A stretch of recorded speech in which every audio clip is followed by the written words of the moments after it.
On this week's KSP News Show, in a special parts-related episode, we look at the now completed inflatable heat shield, as well as the implementation of some of the parts from the Asteroid Day mod, and Kerbalstuff, one of the largest hosters of mods for Kerbal Space Program, closes its doors.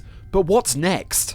All that and more on this week's KSP News Show. God damn it, why is this episode so late, Dude, I was watching the Shrewsbury United game. That's like a once-in-a-lifetime thing for Shrewsbury Town. Can you please at least cut me some slack for that? Oh yeah, I forgot that was on. Yeah, sorry, thanks. dude. Sorry.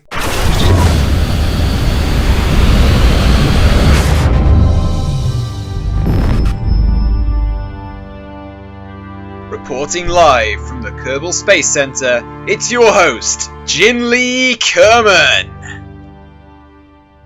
Good morning, evening and afternoon, my fellow Kerbonauts. My name is Jinli Kerman. Welcome back to this week's KSP News Show. Once again, I do want to apologise for the lateness of this episode. I know I haven't uploaded in over a week. I have kind of wanted to take a bit of a break recently. I've been feeling a little bit demotivated. And of course, as I said in the intro, there was the Shrewsbury Town versus Manchester United game, which we lost miserably, but I don't really mind. It was an exhilarating experience nonetheless, and well played to Shrewsbury Town anyway there. If any of you guys don't follow football, then that's what happened. But anyway, I'm going to get straight on with the KSP news with this week's episode. We have got a bunch of news regarding 1.1 and some of the new parts that are coming. So without further ado, let's get straight into that. So if you cast your minds back to the dim and distant past about 4 or 5 weeks ago, maybe even more it must have been now, I reported on this show that Squad were going to be adding in procedural heat shields based on a screenshot that I saw from the dev notes. As it turns out, I was in fact wrong on this, and you guys are very, very quick to point out in the comments section, so thank you for that. It's not in fact a procedural heat shield, but instead it's an inflatable one, which in my opinion is just as cool. In the dev notes this week, it says, Rover Dude wrapped up work on the new inflatable heat shield, which surprisingly required quite a few changes to different part modules to make it work the way he wanted. For example, it is not refoldable once it's out. It also has its own fairing as well as a built-in Omni decoupler, but one that's not in the staging menu to prevent accidents. One thing to note is that the part serves mostly as an aero brake, with thermal resistance being secondary, so Bob got to do a lot of testing with interplanetary aero braking for both Joule and Eve. This is something we think you are going to like, and of course, here's a gratuitous screenshot showing the new heat shield stowed versus deployed, and it gives you the size dimensions there, which is 2.5 meters when stowed and 10 meters when deployed. I'm going to put the screenshot on screen for you now, and as you can see, this thing just looks gorgeous. Inflatable heat shields are something that we've wanted for a really, really long time in KSP, or at least the vast majority of people have wanted for KSP in a long, long time. And it's going to make going to Eve and Joule and actually sending probes there so much easier. At the moment, I'm filming Shamrock Dawn, and oh my god, it is so hard to get to Joule using the ship that I've designed. Admittedly, part of that is down to my terrible ship design and general terribleness at the game, but it would be made so much easier with this heat shield because there's just so much more surface area there to slow you down a lot easier.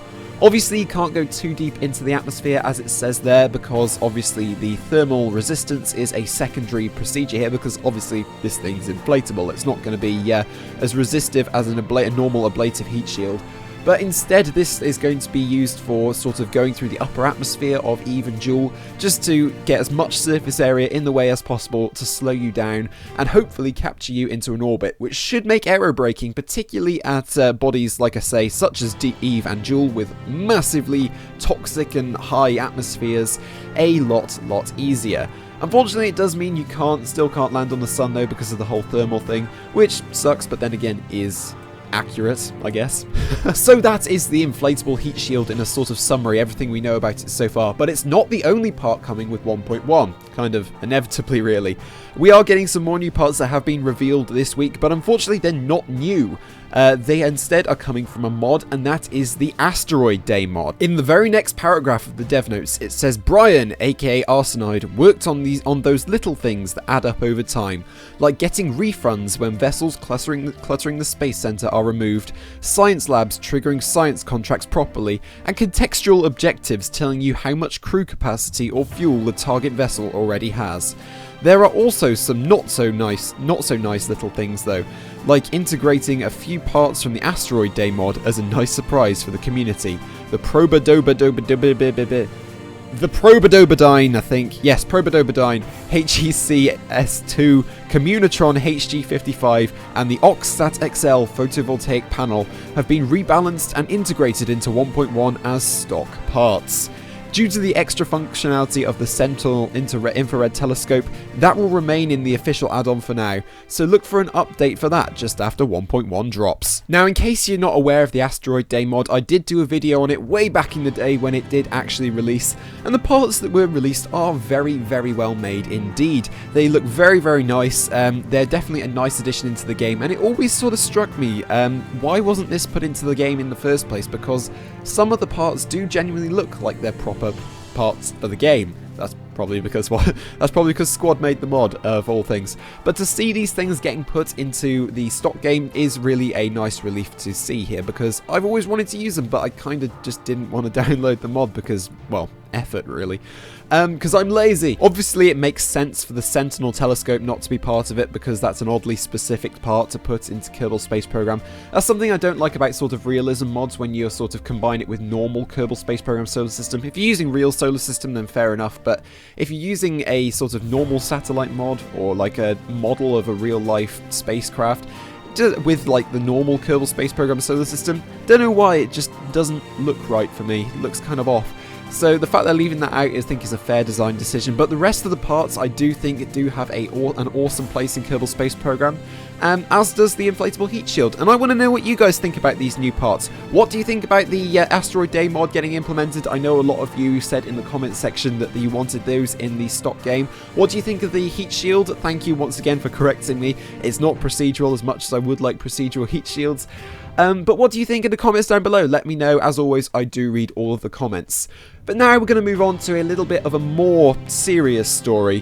One that's kind of ruffled the feathers of many in the Kerbal Space Program community, and one that's taken me forever to report on. Slap on the wrist, Callum Naughty.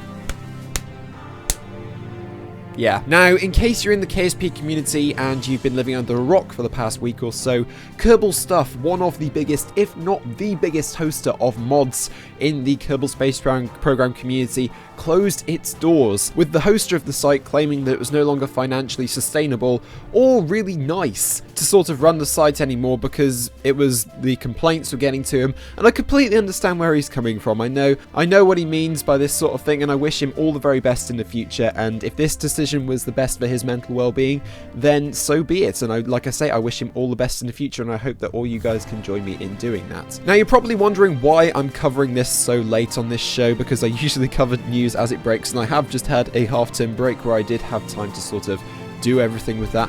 And I did actually cover this topic.